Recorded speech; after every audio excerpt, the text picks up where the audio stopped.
Ladies and gentlemen, the President of the Republic of the Philippines, His Excellency President Ferdinand Romualdez Marcos Jr.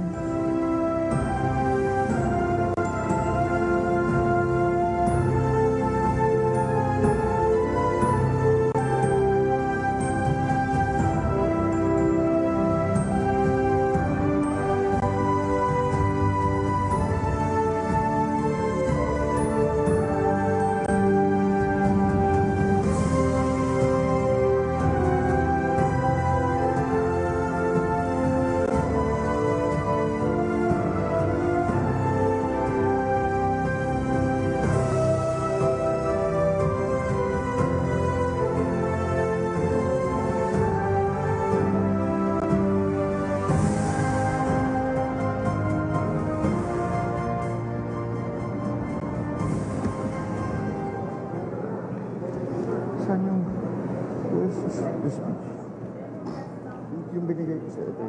Hindi, madam.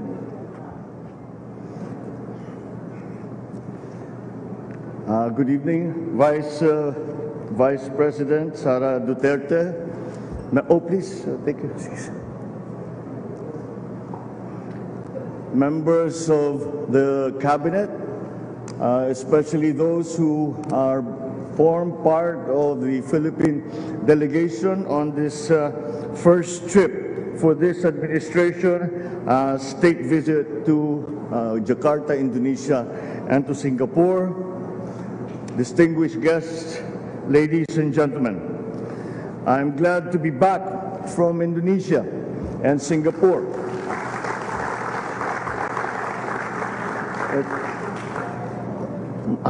However successful and productive this trip was, of course, it is always going to be good to come back home. At lalong-lalo na kapag tayo merong namang magandang balita ng kaunti na sasabihin natin may pasalubong na maaring matanggap natin kapag tayo ay ibinuo natin lahat ng sinimula namin dito sa nakaraan na bisita, na state visit na ito.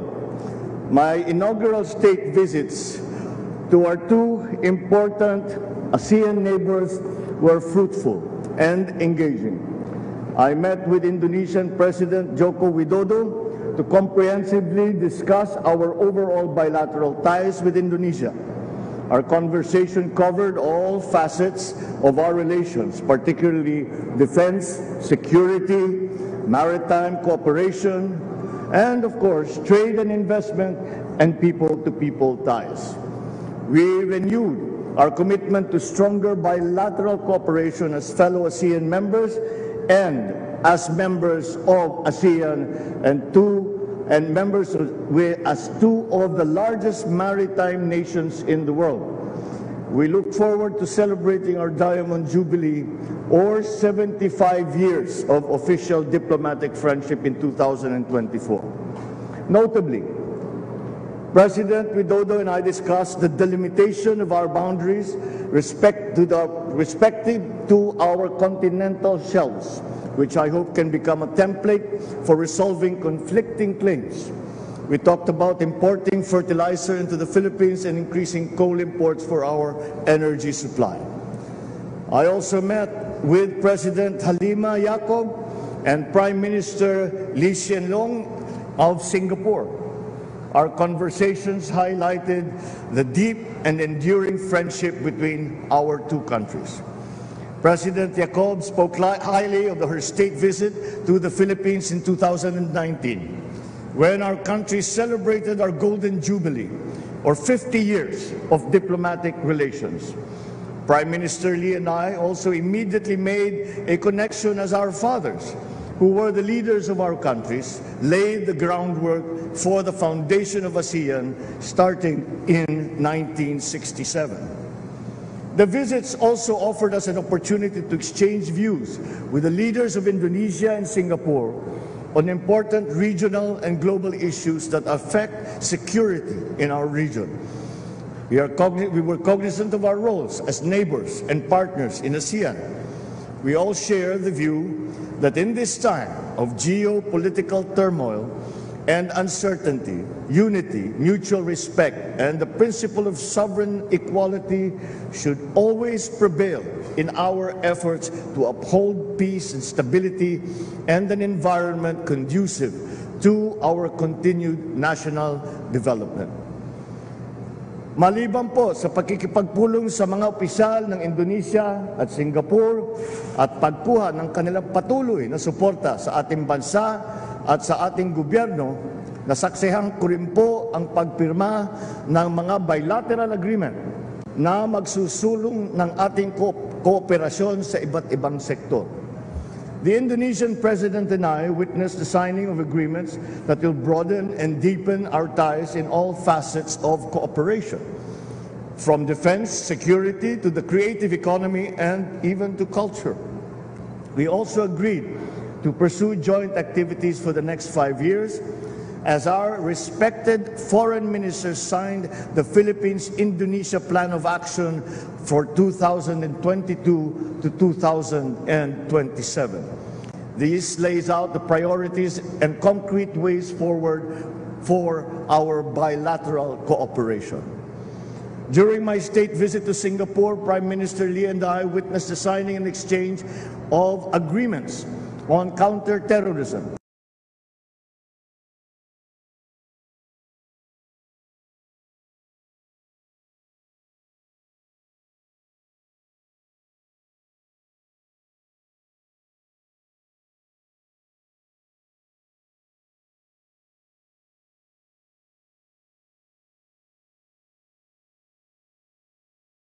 best sa ating bansa.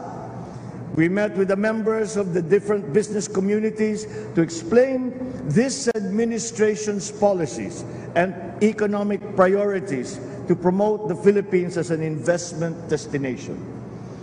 Indonesia and Singapore are key trade and investment partners of the Philippines.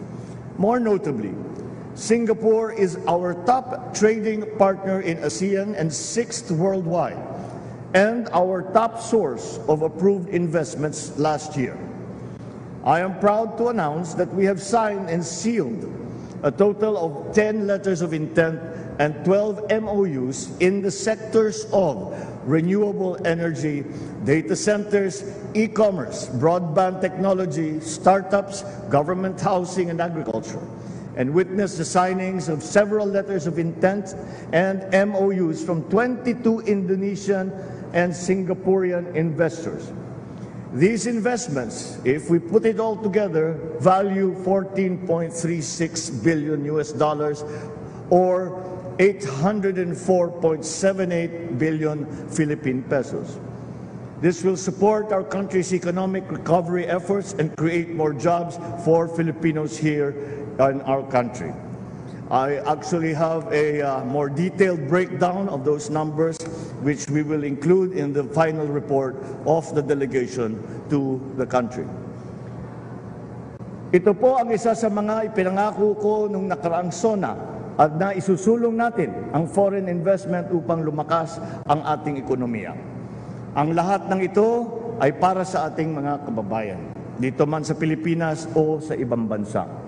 That is why I also met with our Filipino communities in Indonesia and Singapore and thank them not only for their support that led to my electoral victory in the last election, but there's also their significant contribution to our economy, and also to assure them that this government will take care of. Kahit na wala sila dito sa Pilipinas, sinisigurado ng ating pamahalaan na aalagaan pa rin natin sila. Our kababayans continue to be a source of pride as they demonstrate to the world that Filipinos excel at whatever endeavor they choose to undertake. Indeed, my back-to-back visits to Indonesia and Singapore, I think, have been thoroughly worthwhile. So before I end this statement, I reiterate my deepest appreciation to the governments of Indonesia and Singapore for this opportunity to reaffirm our friendship and explore avenues of cooperations that will benefit all of our countries. I also thank our kababayans in Indonesia and Singapore for their continued support and trust, which will continue to inspire and motivate me to do my best as I steer our country towards development.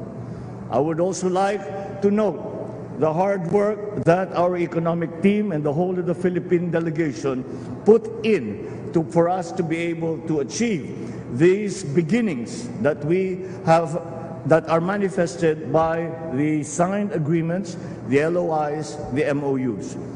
Alam naman natin, ito'y simula pa lamang. At ito pa ay pagsasabi ng mga malalaking negosyo na meron silang balak na mag-invest dito sa Pilipinas. Gagawin namin lahat ng inyong pamahalaan. Gagawin lahat ng ating cabinet, mga members of the cabinet. Gagawin natin lahat na itong mga sinimulaan dito sa una kong state visit ay maging makabuluhan at maitatapos natin hanggang maramdaman na ng pangkaraniwan na taong bayan ang investment na yan at mararamdaman kung gaano karami ang dinalang trabaho, gaano karami ang dinala na bagong kita na ibibigay para sa ating mga kababayan. Kaya't we look forward to doing the work, the detailed work that is necessary to bring all of these proposals to fruition. And that is what we are all now going to bend ourselves to this work. We will not stop until we can come back and say, itong mga nasimula na MOU, itong nasimula na letters of intent ay nagkaroon na ng resulta. Until that time, I thank again all of you for the support that we all felt while we were out in our state visit, and I thank everyone, not only the official delegation, but all those who had a part in making this trip a success, a very productive endeavor, and to strengthen the relationships both on political and economic levels with our two neighbors, Indonesia and Singapore. Maraming salamat po at magandang gabi po sa inyong lahat.